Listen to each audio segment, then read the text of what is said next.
नमस्कार दोस्तों, मैं गणेश स्वागत करता हूं आपका मेरे YouTube channel Ganesh music world में। पिछली बार हमने एक वीडियो बनाया था सप्तक के बारे में। आज मैं वीडियो बनाने जा रहा हूं स्वरों के बारे में। हारमोनियम और कीबोर्ड सीखने के लिए जो बेसिक नॉलेज चाहिए उसकी मैं जानकारी दे रहा हूँ इस माध्यम से। आशा करता हूँ मेरा वीडियो आपको पसंद आएगा। अगर आपने मेरा चैनल अभी तक सब्सक्राइब नहीं किया है तो कृपया सब्सक्राइब कर दीजिए और जुड़ जाइए मेरे साथ। तो आइए हम इस वीडियो में आगे बढ़ते हैं और जानते हैं स्वरों के बारे में। पिछले वीडियो में हमने देखा सप्तक के बारे में। सप्तक तो हमें मिल गए। संगीत सीखने के लिए, हारमोनियम सीखने के लिए, कीबोर्ड सीखने के लिए हमें किन बेसिक चीज़ों की ज़रूरत होती है उसके बारे में हम देख रहे हैं। सप्तक तो हमें मिल गए। पिछली बार हमने देखा था कि ये हमारा मध्य सप्तक है, ये हमारा मंद्र सप्तक है, ये हमारा तार सप्तक है, यहाँ से लेके यहाँ तक। लेकिन अभी इसके बाद हमें जानना है स्वरों को, और स्वरों को अगर हमें जानना है तो हम इनको विस्तार से जानेंगे। कुल मिलाकर आपको ये मालूम होगा कि सप्तक में कितने स्वर होते हैं। ज़्यादातर लोगों को जानकारी यही होती है कि सप्तक में 7 स्वर होते हैं, लेकिन ऐसा नहीं है।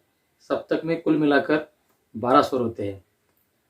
7 स्वर इसलिए हमें लगते हैं क्योंकि उसका नाम सप्तक है, लेकिन वह सप्तक ज़रूर है। लेकिन संगीत सीखने के लिए 7 नहीं बल्कि कुल मिलाकर 12 स्वरों की ज़रूरत होती है, और उन्हीं 12 स्वरों के बारे में मैं आपको इस वीडियो में विस्तार से बताऊंगा। तो चलिए वीडियो शुरू करते हैं। आइए शुरुआत में देखते हैं स्वर कितने होते हैं। एक सप्तक में कुल मिलाकर 12 स्वर होते हैं। 7 स्वर शुद्ध होते हैं, 4 कोमल होते हैं और 1 तीव्र होता है। ये जो 5 स्वर है इनको विकृत स्वर भी कहा जाता है। ध्यान रखो, कभी कभी आपको ये शब्द भी सुनाई देगा। 4 कोमल और 1 तीव्र, ये जो 5 स्वर है इनको विकृत स्वर कहा जाता है। अभी देखिए यहाँ पे शुद्ध स्वर सा रे ग म प ध नी, ये हो गए 7। कोमल स्वर रे ग ध नी, ये हो गए 4, और तीव्र स्वर म, ये हो गए 1। कुल मिलाकर हो गए 12। तो हमारे एक सप्तक में इतने ही स्वर होते हैं, और इन्हीं 12 स्वरों को मिलाकर हम कोई भी थाट या राग जो भी बनता है आगे सीखेंगे। आगे हम सीखेंगे इसके बारे में। तो हम पहले ही जान लेते हैं स्वर कितने होते हैं। तो आपको अभी पता चल गया होगा कि कुल मिलाकर 12 स्वर होते हैं। उनके नाम मैंने आपको बताए हैं। शुद्ध स्वर 7 सा रे ग म प ध नी, उन्हीं के कोमल स्वर रे ग ध नी, ये कोमल होते हैं, और तीव्र म होता है। सा और प, सा और प ये अचल होते हैं, इनका कोई शुद्ध या कोमल नहीं होता। ये भी बात आप ध्यान में रख लीजिए। आइए अभी इसको हम प्रैक्टिकली देखते हैं। ये है हमारा एक सप्तक जिसमें कुल मिलाकर 12 स्वर होते हैं। हम गिनेंगे इसको। अगर हमारे भारतीय संगीत में पहली काली, दूसरी काली, तीसरी काली, इस तरह का रिवाज है। हम इसी तरह से जानेंगे कि इसमें 12 बटन कौन से हैं। पहला सा अगर ये है तो यहाँ से 12 गिनेंगे।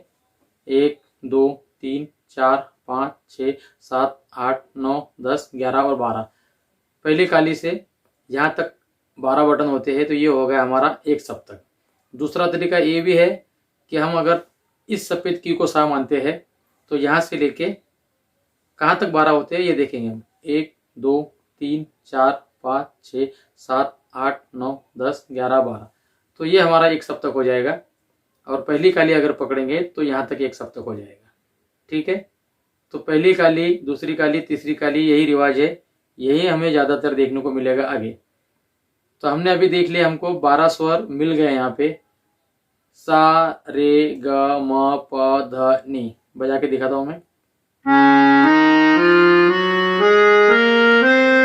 सा ये तार सप्तक का सा है, ये लगता है आगे, लेकिन हमको नी तक ही देखना है। सा रे ग म प ध और नी। तो ये हमारे शुद्ध स्वर है। बाकी बचे कोमल स्वर कौन से है ये मैं आपको अभी बताता हूँ। सा शुद्ध कोमल नहीं होता। उसके बाद आने वाला स्वर होता है कोमल रे, उसके बाद शुद्ध रे, कोमल ग, शुद्ध ग, उसके बाद म के बाद आता है तीव्र म, क्योंकि तीव्र म तीव्र होता है इसलिए वो म के बाद आता है। कोमल अगर स्वर होता तो वो पहले आता था, लेकिन वो तीव्र है, इसलिए ये बात हमेशा ध्यान में रखिए कि कभी भी तीव्र स्वर बाद में आता है। और पूरे हमारे 12 स्वर में एक ही तीव्र स्वर है, वो है म। तीव्र म को आप हमेशा याद रखिए। पहले आने वाला स्वर कोमल, रे के पहले आता है कोमल, फिर आता है शुद्ध। ग के पहले आता है कोमल, फिर आता है शुद्ध ग। वैसे म पहले आता है, म के बाद आता है तीव्र, और फिर आता है प। तो ये इसका भी कोई शुद्ध या कोमल नहीं है। सा और प मैंने आपको बताया ये अचल स्वर होते हैं।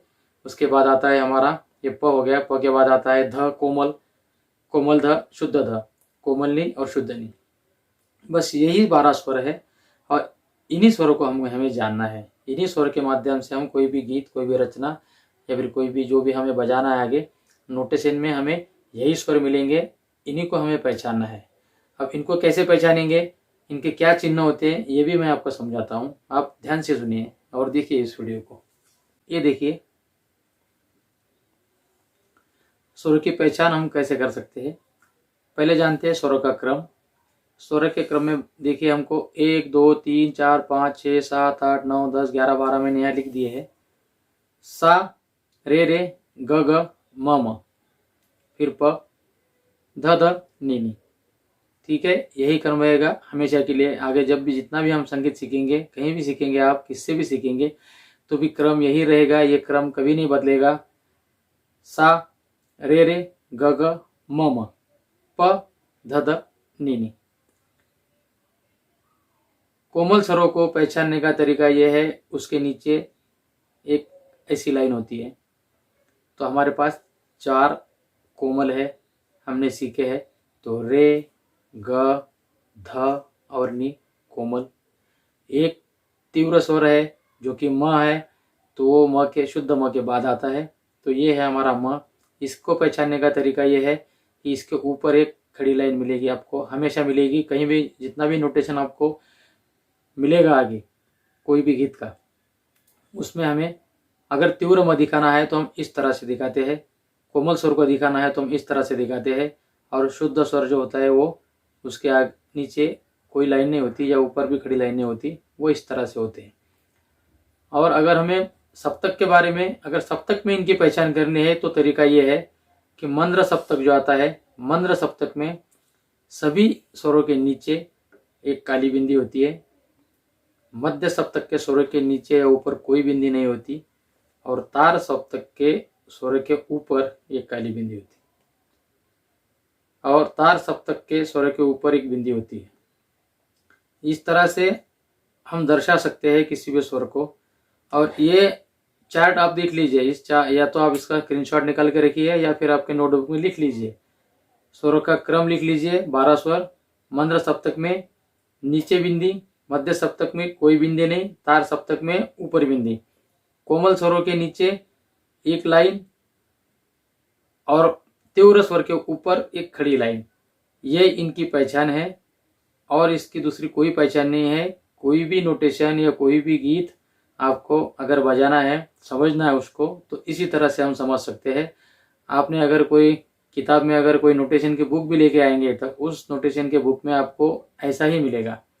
अगर आपको दिखाना है मंद्र सप्तक का सा दिखाना है तो उसके नीचे बिंदी रहेगी, अगर तार सप्तक का सा रहेगा तो उसके ऊपर बिंदी रहेगी, कोमल स्वर के नीचे ऐसी एक लाइन मिलेगी और तीव्र म के ऊपर एक ऐसी लाइन मिलेगी। ठीक है, ये तो जाना हमने हिंदी में या फिर मराठी में लिखने का तरीका। अगर हमें इंग्लिश में नोटेशन मिलता है तो इसको हम कैसे पहचानेंगे। इंग्लिश में लिखने का तरीका यह है, अंग्रेजी के लेटर्स में शुद्ध स्वरों को कैपिटल लेटर्स में लिखा जाता है। सभी शुद्ध स्वर जो है सा रे ग म प ध नि, इनको कैपिटल में लिखते हैं। इस तरह से कैपिटल एस होता है तो ये सा हो जाता है। अगर रे लिखना है तो कैपिटल रे इस तरह से होता है। कोमल स्वर स्मॉल लेटर्स में लिखे जाते हैं हमेशा, रे ग ध नि, जो मैंने यहाँ लिखे हैं देखिए। अगर कोमल रे लिखना है तो हम इस तरह से लिखेंगे, कोमल ग लिखना है तो हम इस तरह से लिखेंगे, धा लिखना है तो हम इस तरह से लिखेंगे, और नी को हम कोमल इस तरह से लिखेंगे। तीव्र माँ को भी हम स्मॉल लेटर्स में ही लिखते हैं, तीव्र माँ। और इनका भी सप्तक में पहचानने का तरीका यही है कि मंद्र सप्तक में एक बिंदी आएगी, मध्य सप्तक में कोई बिंदी नहीं आएगी और तार सप्तक में ऊपर एक बिंदी आएगी। तो अभी तक हमने जाना कि सप्तक और स्वर के बारे में। 3 सप्तक हमें मिल गए, स्वर भी हमें मिल गए। सप्तक है हमारे 3 और स्वर है 12। आशा करता हूँ मेरा ये वीडियो आपको बहुत अच्छा लगा होगा। अगर इसी तरह मेरे साथ जुड़ना चाहते हैं तो मेरे चैनल को सब्सक्राइब कीजिए और बेल आइकॉन का बटन दबाना मत भूलिए, ताकि मेरी अगली वीडियो आप तक सबसे पहले पहुँचे। तो आइए मिलते हैं अगले वीडियो में अगली जानकारी के साथ। धन्यवाद।